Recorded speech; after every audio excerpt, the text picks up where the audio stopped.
Model regresi kualitatif secara garis besar adalah model di mana variabel respon atau Y-nya adalah kualitatif. Di sini kita akan membahas mengenai sifat dari model regresi kualitatif dan model regresi kualitatif pada model ini. Yang pertama adalah sifat model regresi kualitatif. Kita ambil contoh di sini adalah partisipasi angkatan kerja. Ada seseorang apabila ia masuk ke dalam angkatan kerja diberi nilai 1 dan 0 jika tidak. Pada kasus ini nilai regresian Y adalah variabel biner atau dikotomis karena mempunyai dua nilai. Kemudian untuk membandingkan lagi kita ingatkan kembali mengenai Y kuantitatif dan Y kualitatif. Pada Y kuantitatif tujuannya adalah memperkirakan nilai prediksi atau rata-rata yang diberikan nilai-nilai dari regresornya. Sedangkan Y kualitatif tujuannya adalah untuk menemukan probabilitas sesuatu terjadi. Misalkan memiliki rumah atau tidak memiliki rumah, berpartisipasi dalam olahraga atau tidak.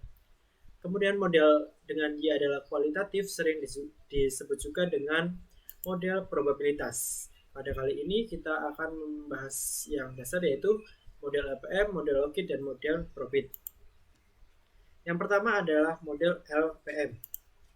Model LPM kita ambil model seperti ini, namun apabila pada kasus ini X adalah pendapatan keluarga dan Y sama dengan 1 jika keluarga memiliki rumah dan 0 jika tidak memiliki rumah, kasus ini nilai regresian Y-nya adalah biner atau dikotomis sehingga dikatakan sebagai model probabilitas linear. Jadi model LPM apabila regresiannya biner.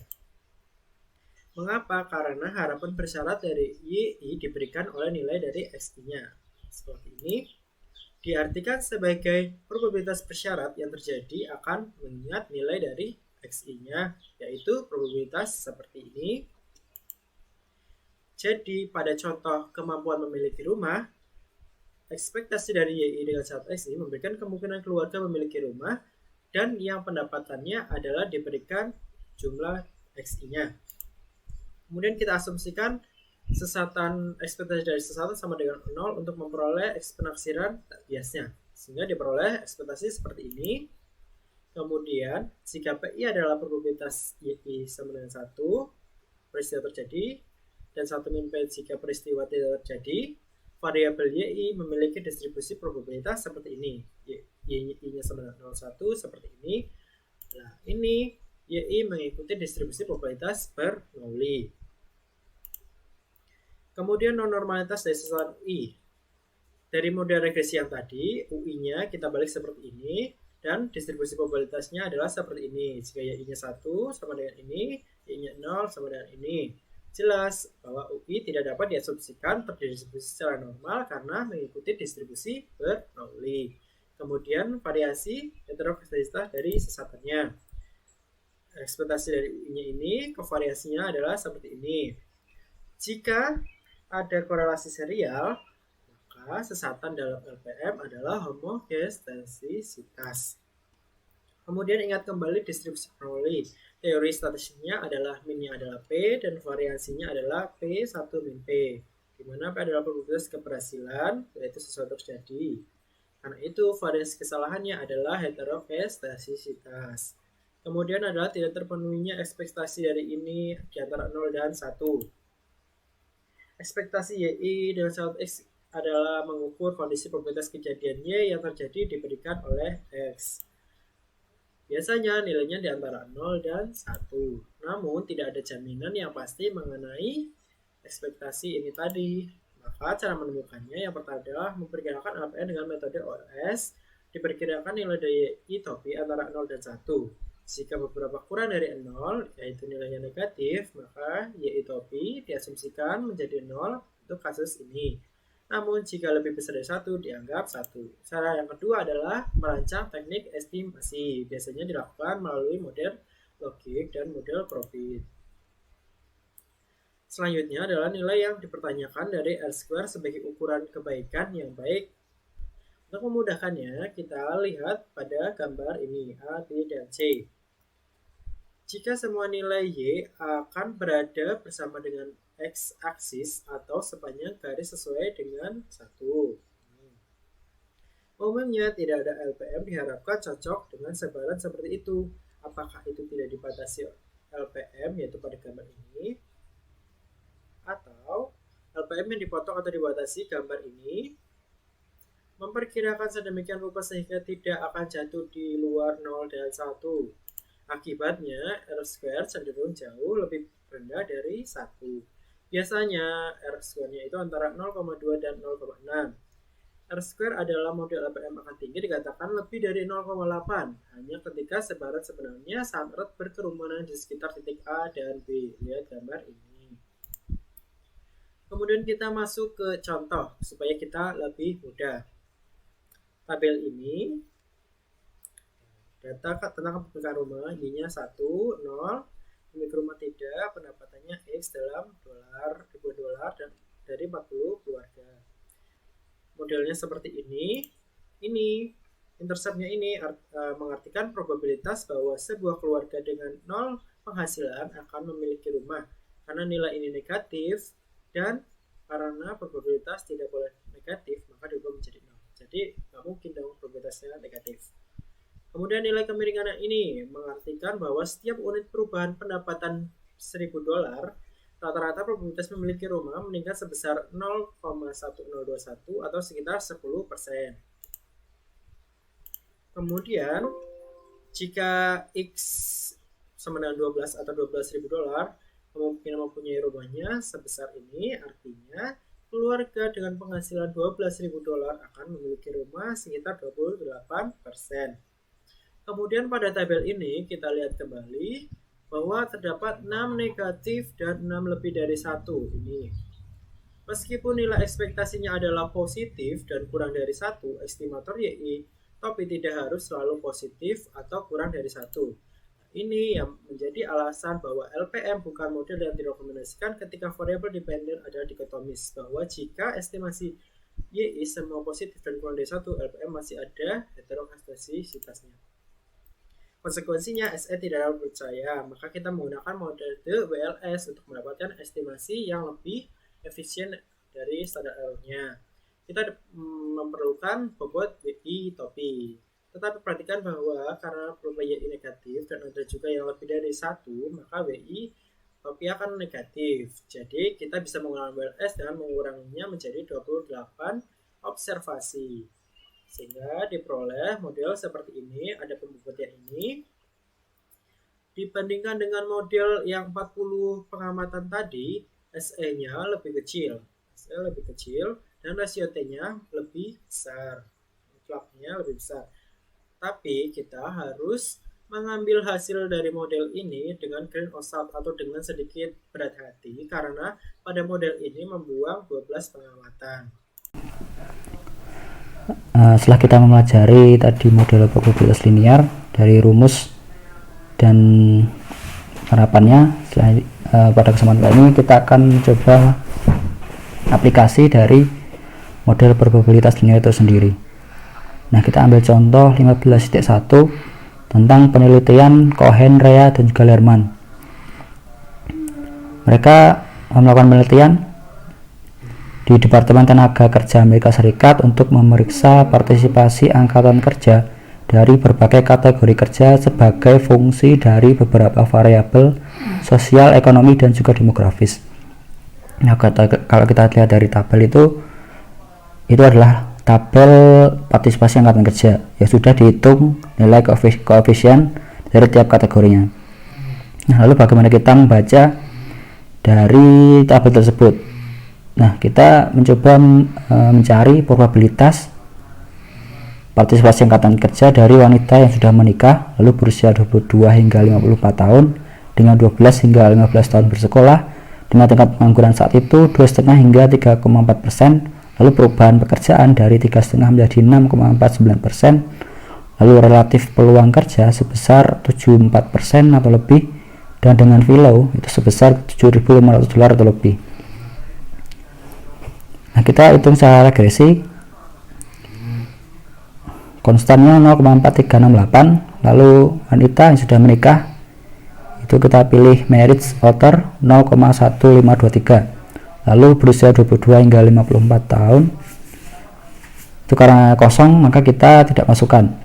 Lalu 12 hingga 15 tahun bersekolah itu 0,2231 dan seterusnya sampai nilai filo sebesar $7.500 itu minus 0,2455. Lalu kita jumlahkan menjadi 0,6326. Artinya partisipasi untuk kategori tersebut sebesar 63% terhadap fungsi dari beberapa variabel tersebut.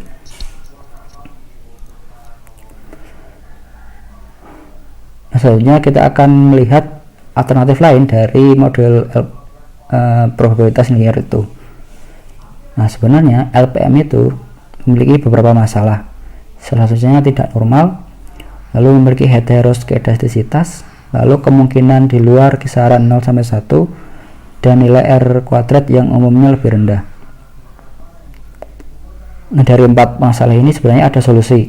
Yang pertama itu menambah ukuran sampel yang nantinya bisa membuat normal model tersebut. Lalu yang kedua menggunakan VLS yang bisa menghilangkan heteroskedastisitasnya.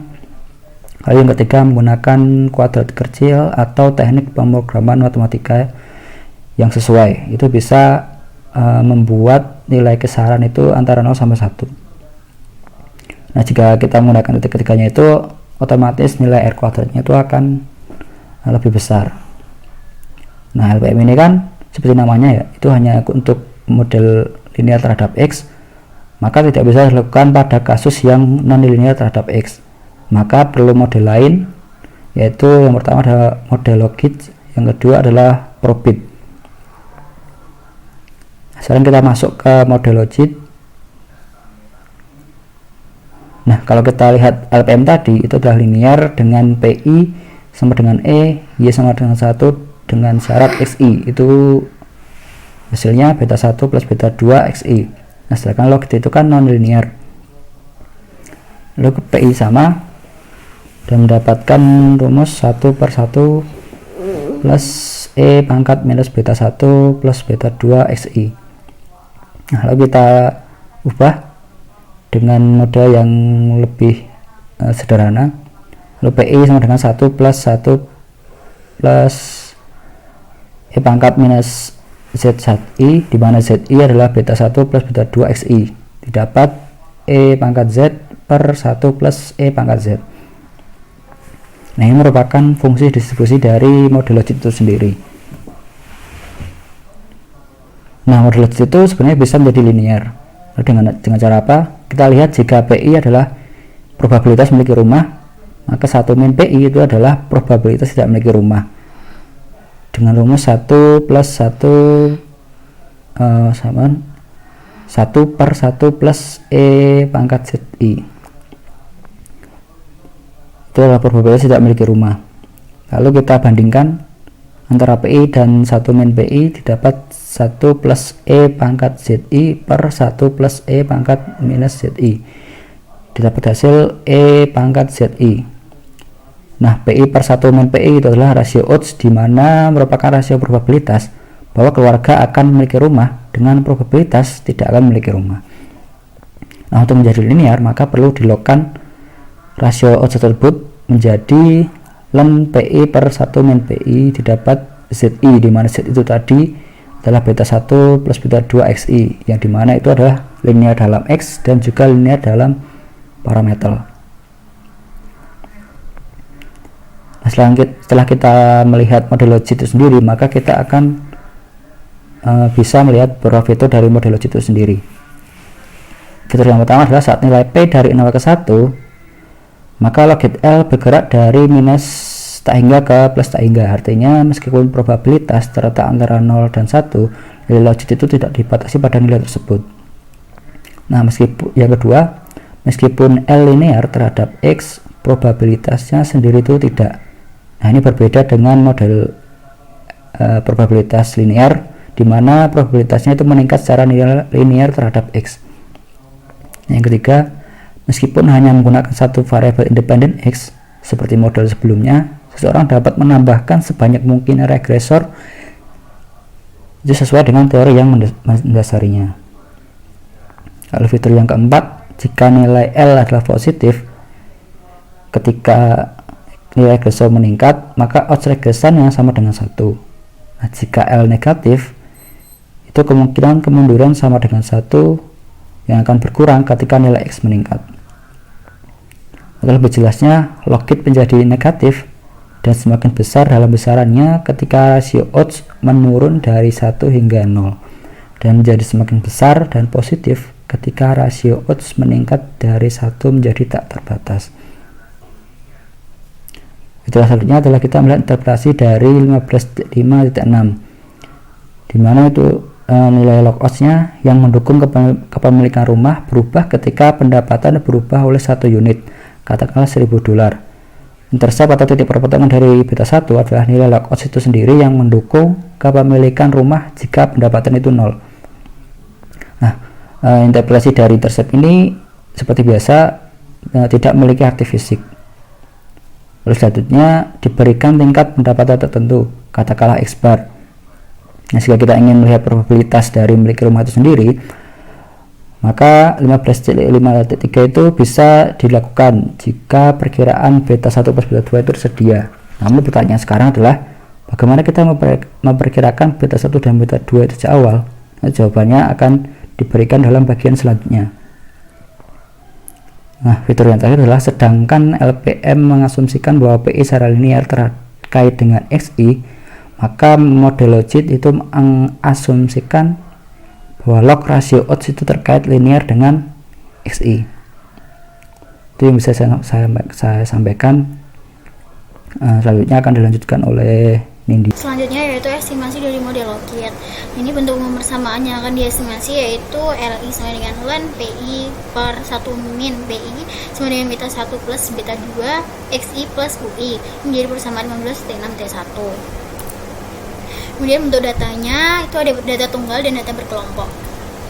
Untuk data tunggal itu ada pada contoh tabel 15.1. Didapat bahwa PI sama dengan 1 jika keluarga memiliki rumah dan PI sama dengan 0 jika keluarga tidak memiliki rumah. Sehingga apabila kita masukkan ke persamaan sebelumnya akan dapat LI sama dengan ln 1 per 0 jika keluarga memiliki rumah dan LI sama dengan ln 0 per 1 jika keluarga tidak memiliki rumah. Nah, dari persamaan 15T6T2 dan 15T6T3 belum dapat mengartikan apapun. Untuk itu, jika data tunggal, maka tidak dapat mengestimasi 15T6T1 dengan standar OLS. Dalam kondisi ini dapat menggunakan metode maximum likelihood atau ML dan untuk memperkirakan parameter. Selanjutnya untuk data berkelompok, itu contohnya pada tabel 15.4 variabel XI untuk tingkat pendapatan, NI untuk banyaknya keluarga, NI kecil untuk pemilik rumah dengan N kecil kurang dari sama dengan NI. Karena itu jika kita hitung estimasi dari PI sama dengan NI kecil per NI besar. Estimasi PI merupakan frekuensi relatif. Jika NI besar, cukup besar, maka estimasi dari PI itu cukup baik. Dengan menggunakan estimasi PI dapat diperoleh estimasi logit yaitu ln PI topi per 1 min PI topi sama dengan beta 1 topi dan beta 1 topi ditambah beta 2 topi XI. Ini disamakan adalah tabel 15T4. Nah, estimasi dari L ini akan menjadi perkiraan yang cukup baik jika jumlah pengamatan NI pada masing-masing XI cukup besar. Sehingga pada kasus LPM, istilah gangguan dalam model logit disebut heteroskedastis. Jadi untuk mengestimasi model digunakan WLS daripada OLS. Nah, ini untuk statanya itu berdistribusi normal dengan mean-nya 0 dan variansinya 1 per NI PI 1 min PI. Nah, ini estimasi dari variansinya yaitu 1 per NI PI topi dikali 1 min PI topi. Untuk menyelesaikan permasalahan heteroskedastis dilakukan transformasi menjadi akar WI dikali LI sama dengan beta 1 WI beta 1 akar WI ditambah beta 2 akar WI dikali XI ditambah akar WI dikali UI. Nah, ini dikali akar WI semua. Nah, dengan LI dan WI nya itu seperti yang sudah ditampilkan.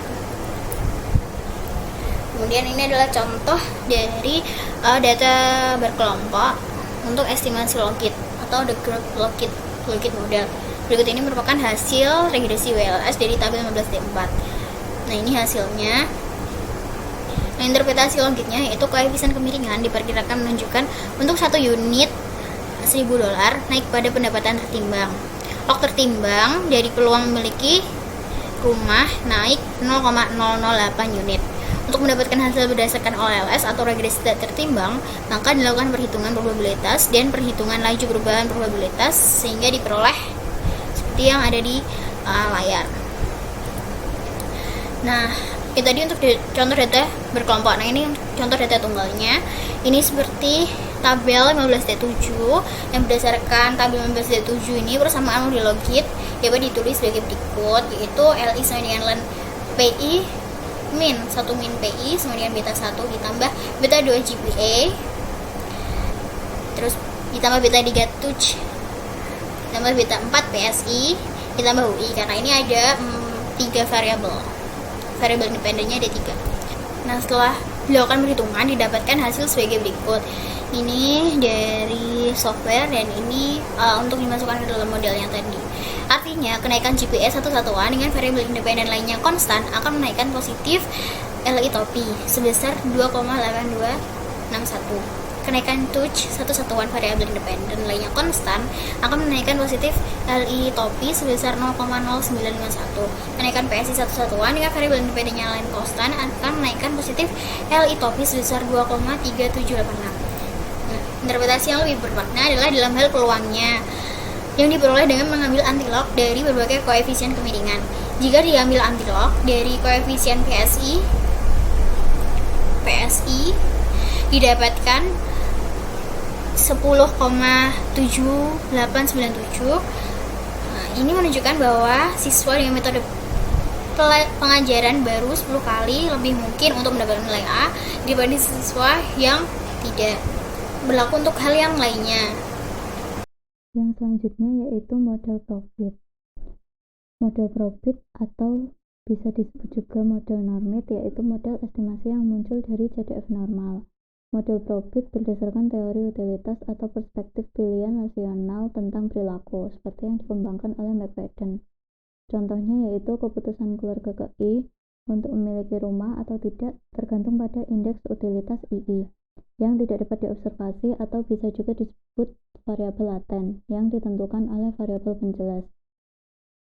Persamaannya yaitu II sama dengan beta 1 ditambah beta 2 XI, di mana XI merupakan pendapatan dari keluarga ke I. Semakin besar nilai indeks II, maka semakin besar juga probabilitas keluarga memiliki rumah. Misalnya, Y sama dengan 1 jika keluarga memiliki rumah dan Y sama dengan 0 jika tidak. Dari situ didapat critical atau level threshold dari indeks yang disimpulkan dengan II star, di mana II lebih besar dari II star maka keluarga akan memiliki rumah, dan jika II kurang dari II star maka keluarga tidak akan memiliki rumah. Threshold II star sama dengan II, di mana tidak dapat diobservasi atau variabel laten. Oleh karena itu diasumsikan berdistribusi normal dengan min dan variansi yang sama.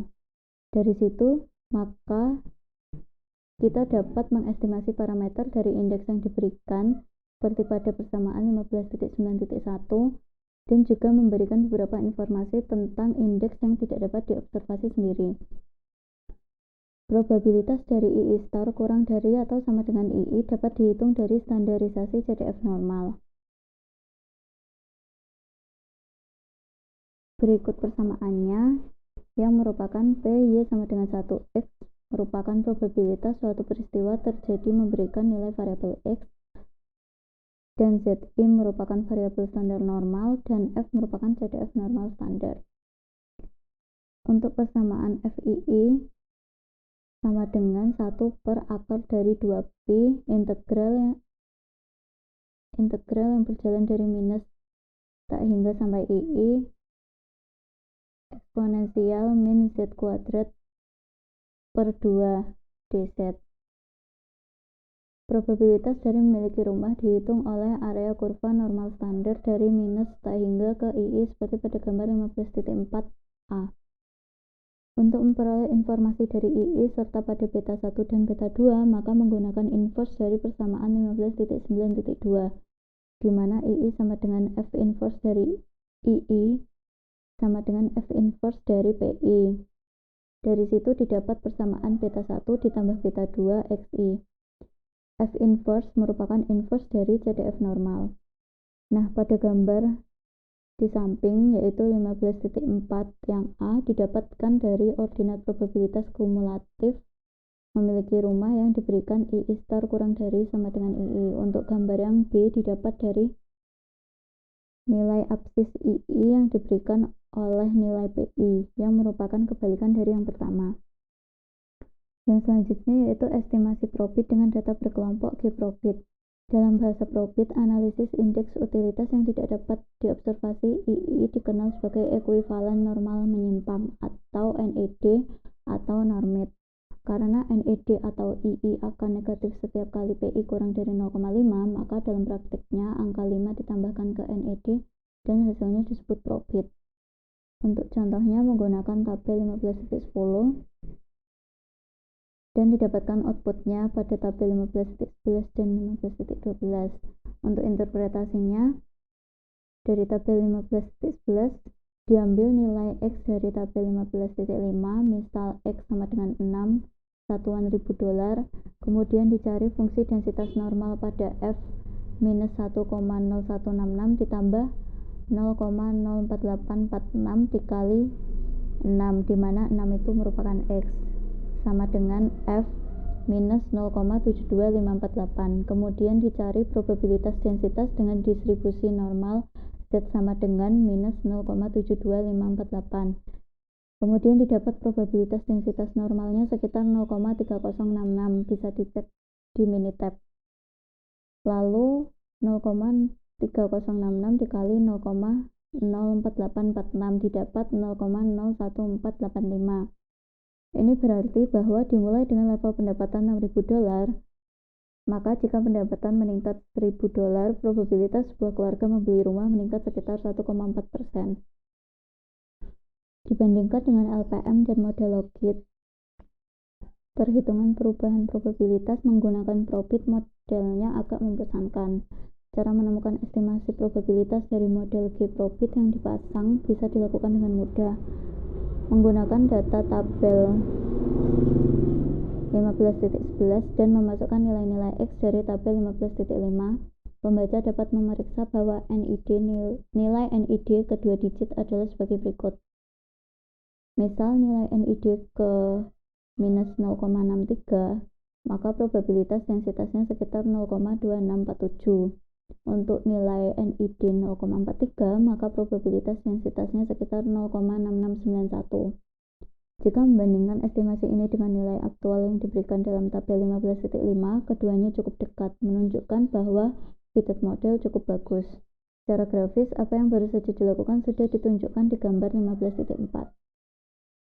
Model profit untuk data tunggal menggunakan tabel 15.7 diberikan 32 individual tentang nilai terakhir dalam pemeriksaan ekonomi mikro menengah dalam kaitannya dengan variabel IPK, 2C, dan PSI. Pada kasus model Lockheed untuk data individual harus menggunakan prosedur estimasi nonlinear berdasarkan metode maksimum likelihood. Nah, dari output dapat diinterpretasikan sebagai berikut. Secara kualitatif, model profit sebanding dengan model Lockheed dalam IPK dan PSI. Secara individual, signifikan secara statistik. Secara kolektif, semua koefisien signifikan secara statistik karena nilai statistik LR adalah 15,5458 dengan p-value-nya 0,0014. Untuk tujuan perbandingan, menyajikan hasil berdasarkan linear model probabilitas atau LPM untuk data nilai pada tabel 15.14. Dari situ, semua variabel penjelas memiliki dampak signifikan pada nilai. Karena nilai F6,6456 signifikan secara statistik karena p-value-nya 0,0015. Efek marginal dari perubahan unit pada nilai dari regressor pada berbagai model regresi. Untuk LRM, Koefisien slope-nya mengukur perubahan dalam nilai rata-rata dari regresi dan untuk perubahan unit dalam nilai regresor dengan semua variabel lainnya tetap konstan.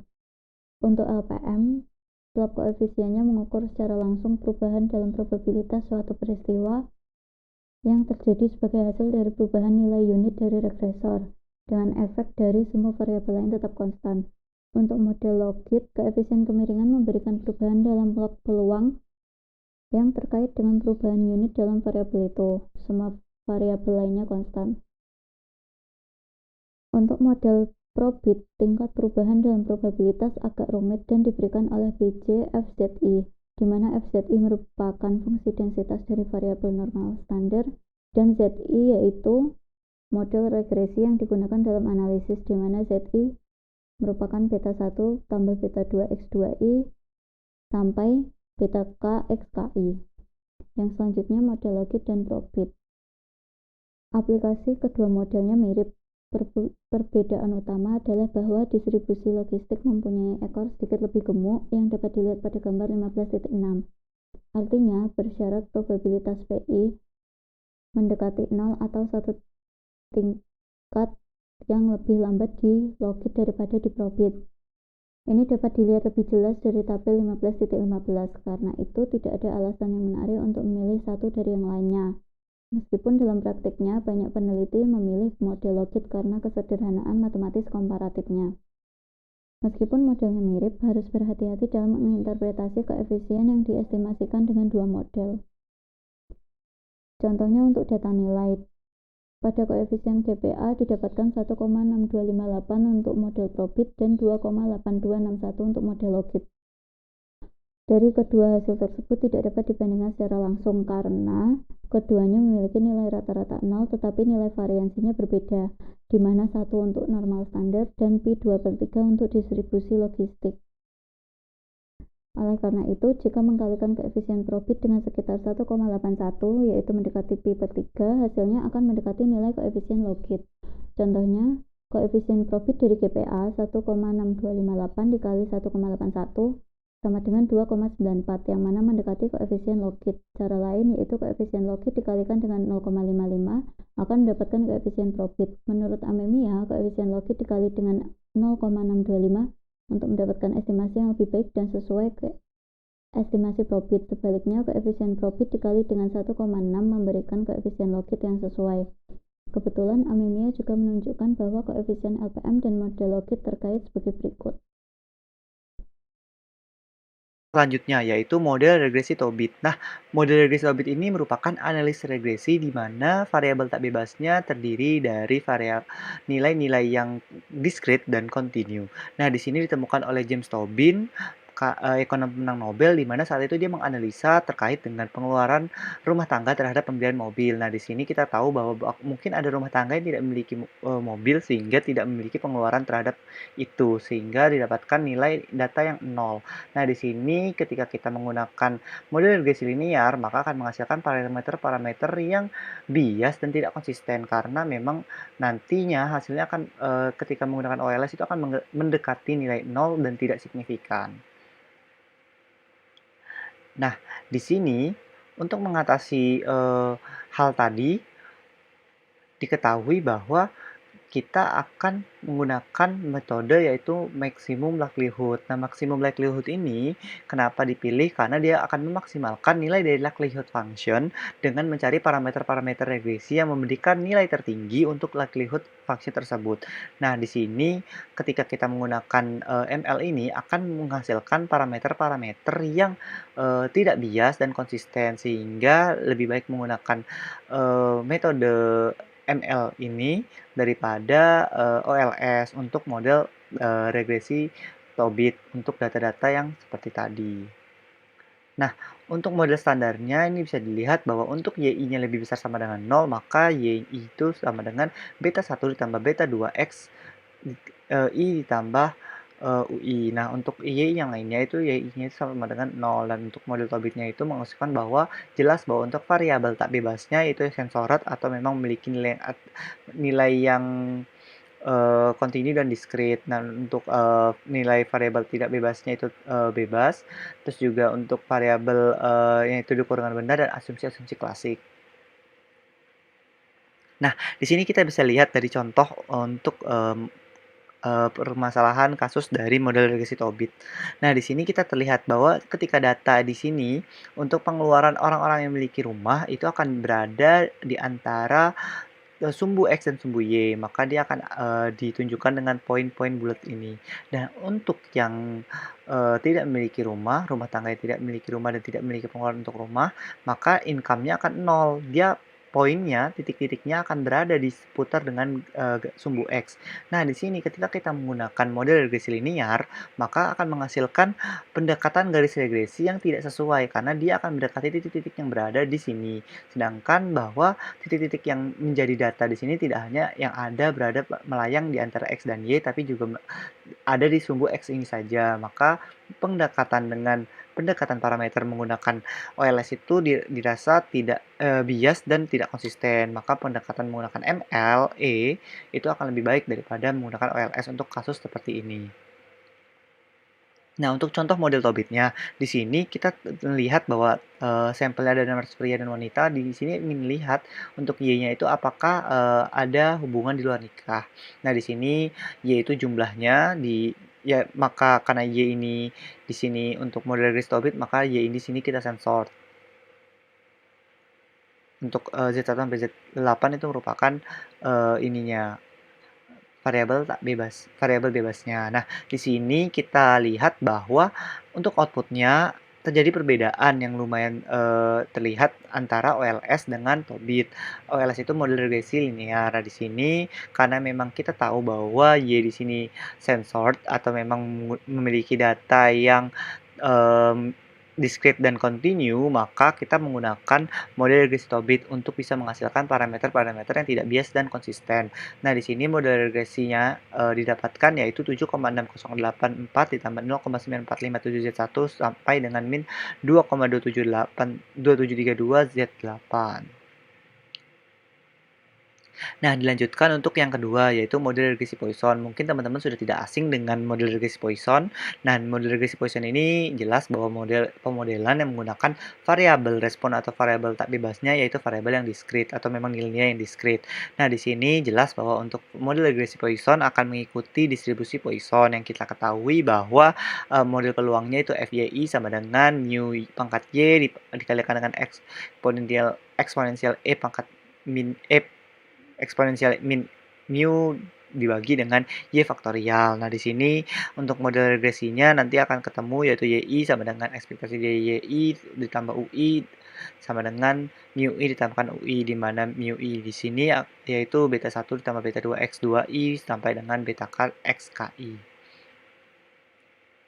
Nah, selanjutnya ini merupakan rangkuman tentang pengklasifikasian data-data yang berada untuk digunakan dalam model-model regresi yang sudah dijelaskan. Nah, di sini untuk logit ordinal model probit, di situ terjelas bahwa dalam model logit dan probit variabel itu kita tertarik untuk memodelkan variabel respon iya atau tidak. Nah, di sini tetapi ketika variabel respon atau regresi itu dapat memiliki lebih dari dua hasil yang bersifat ordinal, maka di sini kita tidak dapat mengekspresikannya seperti skala interval.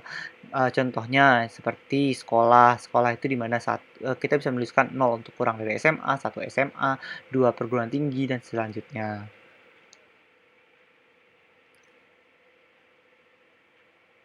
Nah, selanjutnya itu ada model logit dan model probit.